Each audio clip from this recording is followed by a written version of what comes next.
itakavyokuwa lazima Simba wavae medali. Yani haijalishi watapoteza ubingwa au watachukua ubingwa, lakini lazima watu wavae medali. Kwa hiyo hata wachezaji ambao wameumia unahitaji kuwabeba ili wavae medali, kwa sababu wameanza msimu wakiwa na timu, wamehusika kwenye program za timu the whole season. Inategemea na fitness yao, hali yao ya kiafya ya sasa. Inawezekana iwaruhusu wao kucheza, lakini lazima uwabebe waende kuvaa medali. Kwa hiyo naelewa mantiki ya kuwabeba wachezaji wote, hata ambao ni wagonjwa na ambao hawana nafasi msimu mzima. Tumemsahau hata Ayubu Lakred, inawezekana naye yupo, umeona.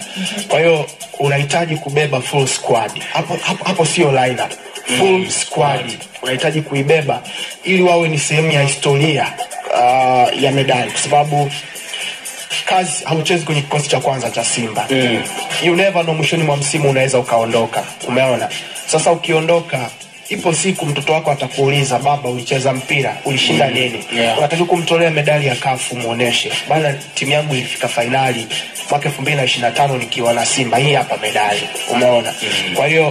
Kwa hiyo iko hivyo. Mchezaji mwingine ambaye tumemsahau ni yule alitoka Mashujaa yule. Omari. Kwa unaweza ukaona. Kwa hiyo naelewa kwa nini watu wote wamebebwa. Lakini striker magoli wa Berkane, ili pia watu wasio wanatakiwa kujua, niliona umesema yuko fit na alikosekana kwenye mechi ya kule nyumbani.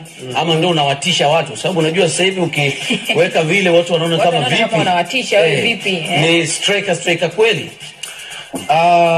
Kwanza kwenye mechi iliyopita, actually sio mechi iliyopita, kuanzia mechi ya Constantine, mechi ya pili, Berkane waliwakosa wachezaji wao wawili muhimu sana. Aitam Manot ambaye ni right fullback, amekuwa ni mchezaji muhimu sana kwenye kikosi cha kwanza, alikosekana, lakini pia alikosa finali ya kwanza dhidi ya Simba. Yeye tuliona amerejea siku ya Jumanne mazoezini, kwa hiyo yuko fit kwa ajili ya hiyo mechi. Sasa mashabiki wengi wa Berkane na wadau wanaofuatilia walihitaji kujua vipi kuhusiana na hali ya Paul Bassene. Huyu ni mshambuliaji ambaye amekuwa muhimu sana. Unajua hata mechi ya kwanza ambayo Constantine walifungwa magoli 4, ni miongoni mwa wachezaji ambao waliperform, umeona. Alicheza dakika 67 kabla ya kuumia, lakini alikuwa na top performance kwenye ile game, umeona. Kwa baadaye akaumia. Sasa kilichotokea ni kwamba jana kocha ameconfirm wa Berkane Chabani kwamba wachezaji wote wawili wamerejea, na Paul Bassene alikuwepo kwenye orodha ya wachezaji ambao walifanya mazoezi. Unajua Berkane wanasafiri leo ndo Alhamis, ndege yao, ndege ya kukodi, kwa straight to Zanzibar, na watafikia kwenye hoteli ya Hayati. Unaona, kwa hiyo ndio vitu ambavyo huwa wanafanya, kwa sababu hata Algeria walichelewa kwenda. Unajua figisu za Algeria jinsi zilivyo, hawakutaka kupeleka timu mapema, walichelewa kwenda. Wakafika kule, wakaperform walivyoperform, wakafungwa goli 1, walikuwa na mtaji tayari wa magoli 4, wakatinga finali. Kwa hiyo update zilizokuwepo kwa Berkane ni kwamba nyota wawili wamerejea kwa ajili ya hiyo mechi. Kama hao nyota wawili hawakuwepo katika mchezo uliopita na sasa hivi wamerejea, pengine wanaweza wakapata nafasi, na kama ambavyo wamesema kwamba ni wachezaji wa kikosi cha kwanza, kunaweza kukaa na utofauti mkubwa kiasi gani, Magunga? Utofauti ni kwamba mwalimu anapata muunganiko wa wachezaji ambao mara nyingi wanatumia kwenye michezo tofauti. Lakini pia kingine kinachoongezeka ni kama una mchezaji ambaye ni regular starter kwenye kikosi chako, maana yake kuna kitu cha ziada ambacho anaweza kaja kaongeza kwenye timu, ushirikiano baina ya yeye pamoja na wenzie. Lakini pia mwalimu anakuwa hahitaji kutumia nguvu nyingi kumwambia mchezaji ni kitu gani anakihitaji, kwa sababu mpaka anapata nafasi, maana yake kuna ushawishi alishotengeneza tangu msimu uliopita, kwa sababu msimu uliopita amecheza takriban mechi 25. Lakini namba zake hazikuwa nzuri sana, alikuwa na magoli 5. Msimu huu pia of course ana hiyo performance, lakini kwenye nafasi anayocheza for me bado sioni kama ni tishio kuliko hata yule ambaye alianza kwenye mchezo uliopita.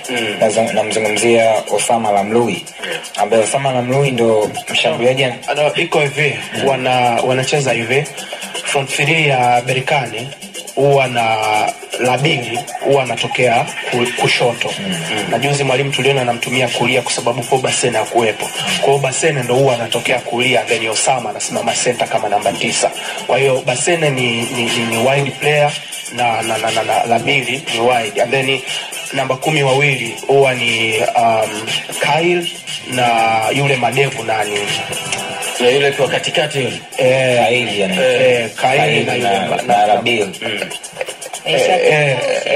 Okay, Meili ndo huwa anatokea pembeni. Labil na Kaili wanacheza kama namba 10 wawili, and then Kamara anacheza kama single 6. Kwa hiyo ndo starting lineup ya Berkane. Na huyo Manoti ambao unamzungumzia kwenye mechi na Constantine ambayo aliumia sasa, ndo aliassist mara 2 kwenye magoli ya Osama mawili yote ambayo alifunga. Manoti ndo aliassist yule fullback wa kulia, lakini Paul Basene kabla hajatoka pia alifunga goli.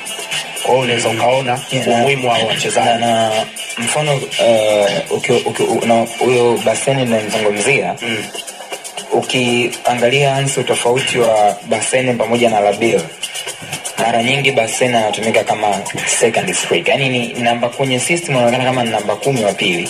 Lakini kwa namna ambavyo Berkane wanacheza, namna ambavyo Lamlui anafanya movement zake kwenye box, mara nyingi anamtengenezea faida sana Basene kwa kama mshambuliaji wa pili, na ndio maana anafika zaidi kwenye box. Lakini bado pia hata ufanisi wake sio mzuri sana, kwa sababu msimu huu kwenye michezo 34 amefunga magoli 5. Magoli 5. Magoli 5. Okay.